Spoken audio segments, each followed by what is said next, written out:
साथियों राम राम। आप सब लोगों को पता होगा बेगू में गरीब किसानों को कैसे लूटा जा रहा है। बजरी के नाम पे इतना बड़ा कारोबार किसके इशारे पे चल रहा है, ये पूरा का पूरा घटनाक्रम आप लोगों ने देख लिया है। कहां से पैसे लेते हैं, कहां से बजरी भर के आती है, कहां रुकाते हैं, कितने डंपर जाते हैं। उस मीडिया के माध्यम से आप लोगों को बताया हम लोगों ने। साथियों, उस पत्रकार साहब का बहुत बहुत ब्रह्मास्त्र चैनल न्यूज का नाम है, और पत्रकार साहब माननीय पंकज जी, जिन्होंने इतनी रिस्क लेके हमारे साथ में इन काले कारनामों का उजागर किया। तो मैं लोकल मीडिया से अपील करना चाहता हूं कि आप लोग इस मुद्दे को क्यों नहीं दिखा रहे हो लोगों को। क्या आप लोगों को पता नहीं है कि अभी तक ये काला बाजार कैसे हो रहा है, बजरी माफिया कैसे लूट मचा रखी है गरीब लोगों से, ट्रैक्टरों से वसूली कर रहे हैं, डंपरों से वसूली कर रहे हो। लोकल मीडिया को पता ही नहीं क्या अभी तक। मैं आप लोगों को कह देना चाहता हूं मेरे भाइयों, मैं गांव गांव जा रहा हूं, लोगों से मिल रहा हूं, और बहुत जल्दी आंदोलन की तारीख फिक्स करूंगा, और बेगू के गरीब और किसान को एक संगठित करके आपके खिलाफ बहुत बड़ा आंदोलन करेंगे। हम लोग आपको लूटने नहीं देंगे। साथियों, बजरी आ रही है भिलवाड़ा से और बेगू के लोगों को लूटा जा रहा है। कोई लीज नहीं है, कोई माइनिंग का सिस्टम नहीं है। कैसे बात हो रही साथियों? किस वजह से पैसा लूटे जा रहे? डंपर के 12-12 हजार, 10-10 हजार, ट्रैक्टर के 1500, 2000, किस वजह से? मीडिया वालों, आपसे अपील है, ये पूछा जाए कि पैसा कहां जा रहा है और पैसा कौन ले रहा है और किसके इशारे पे ले रहे हैं।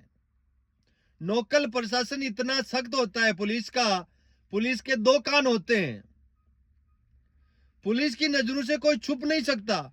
लेकिन सामने थाना है, आगे चौकी है, फिर एक थाना बेगू आता है, और पूरी रात यहां बजरी का काला धंधा चलता है और पुलिस चुपचाप देखती है। ये किसके इशारे पे हो रहा है, मैं ये पूछना चाहता हूं।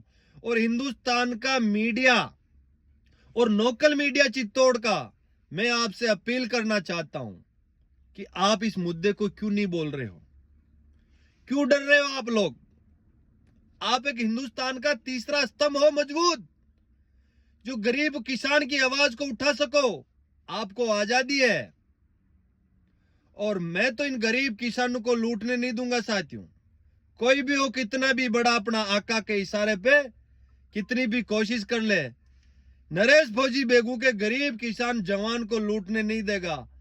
अगर आप लोगों ने मेरे खिलाफ कुछ भी, मेरे साथ कुछ हुआ, तो उसका जवाबदार प्रशासन होगा और बजरी माफिया होंगे। मैं डरता नहीं। तुम्हारे से पहले एक आका लूटता था, उसको मैंने परमानेंट ठिकाने लगा के भेज दिया। आप इस बात को भी याद कर लेना। लेकिन आज रात को भी चला था। जहां सरकार चुप है, प्रशासन चुप है, मीडिया चुप क्यों है? मैं मीडिया से एक सवाल पूछ रहा हूं। जब सारा सबूत हम लोगों ने दे दिया, तो मीडिया अभी तक चुप क्यों है? किसके इशारे पे चल रहा था यह काम? मैं ये पूछना चाहता हूं। और बेगू के गरीब किसान नौजवानों, आपसे अपील करूंगा, आप लोग ज्यादा से ज्यादा इस आवाज का हिस्सा बनना। मेरे को ही किसी से दुश्मनी नहीं है, और मैं सच्चाई के लिए लड़ता हूं। आप लोगों ने पहले भी देखा था और अभी भी देख रहे होंगे। मेरे किसी से कोई निजी मनमुटाव नहीं है। मैं देख के आवाज उठाई हूं, और आपके सामने लूट रहे लोग, इसलिए मैंने आवाज उठाई है। अगर गलत है तो आप मेरे ऊपर कार्रवाई कीजिए, मैं कार्रवाई कराने के लिए तैयार हूं। आप जहां बुलाओगे वहां मैं आने के लिए तैयार हूं। लेकिन मैं रहते हुए बेगू को, गरीब किसान को लूटने नहीं दूंगा। ये मैंने प्रण लिया है साथियों। कहां कहां किसानों को लूटा जा रहा है। किसान खेत के अंदर, कल परसों मेरे फोन आया एक हरपुरा मोड़ से, एक किसान अपने खेत में पत्थर डाल रहा है, उसको पुलिस जाके माइनिंग कर रही है। ये पुलिस का काम है क्या? अरे खेत में पत्थर किसान अपनी दीवार चुना रहा है तो खेत से डाल रहा है। जहां बजरी माफिया निकल रही, इनकी माइनिंग नहीं करा रहे हो, और पुलिस का काम ही नहीं होता खेत में पूछने ट्रैक्टर का। पत्थर पुलिस क्यों पकड़ेगी?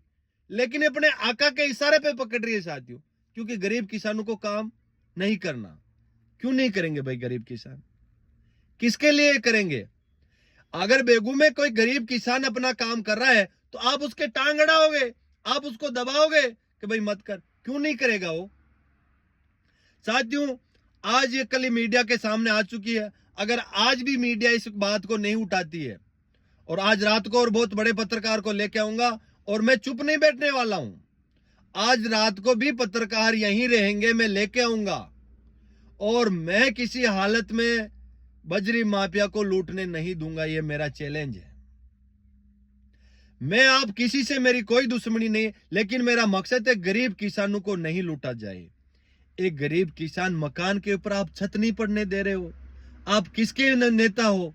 आप किस चीज के विधायक हो? और श्रीमान विधायक महोदय, आपकी विधानसभा है बेगू, आप लोगों, आपको विधायक महोदय, आपको वोट देके हम लोगों ने भेजा है, तो आप क्यों लूटने दे रहे हो?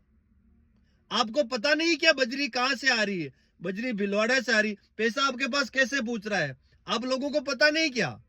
आप लोगों के मोटा माल पूछ रहा है, आप चुप के जनता को लूटने दे, 5 साल बाद देखेंगे। नहीं साथियों, अब जनता को नरेश भोजी बेगू में लूटने नहीं देगा। इस जनता के साथ मैं मजबूती से खड़ा रहूंगा। मेरे को डराने धमकाने की कोशिश मत करना। मैं डरने वाला नहीं हूं। याद रख लेना, सच्चे की आवाज को आप कितनी भी कोशिश कर लेना, कितना भी षड्यंत्र सजा लेना, नरेश भोजी की आवाज को आप नहीं दबा पाओगे। साथियों, बेगू की 36 कौम से मेरी अपील है, बेगू विधानसभा की, आप लोग संगठित रहना, मजबूत रहना। बहुत जल्दी मैं तारीख फिक्स करूंगा और इन बजरी माफियों के खिलाफ बहुत बड़ा आंदोलन करेंगे। आप सभी लोगों का बहुत बहुत धन्यवाद। आप लोग मेरा सपोर्ट कर रहे हो, आप लोग मेरे को साथ दे रहे हो। मेरे हर गांव से मेरे फोन आ रहे कि फौजी साहब हम आपके साथ हैं। मेरे साथ मत रहो साथियों, अन्याय के खिलाफ आवाज उठाने वाला का साथ दो। कब तक लूटोगे? 25 साल पहले लूट के कोई चला गया, और आया और लूटेगा। कब तक अपने लोगों को आप लूटने दोगे? नहीं लूटने देंगे। मेवाड़ और बेगू के लोगों के बीच में किसान और एक जवान मजबूती से खड़ा है, किसी को नहीं लूटने दूंगा साथियों। राम राम, जय हिंद, जय भारत, जय मेवाड़।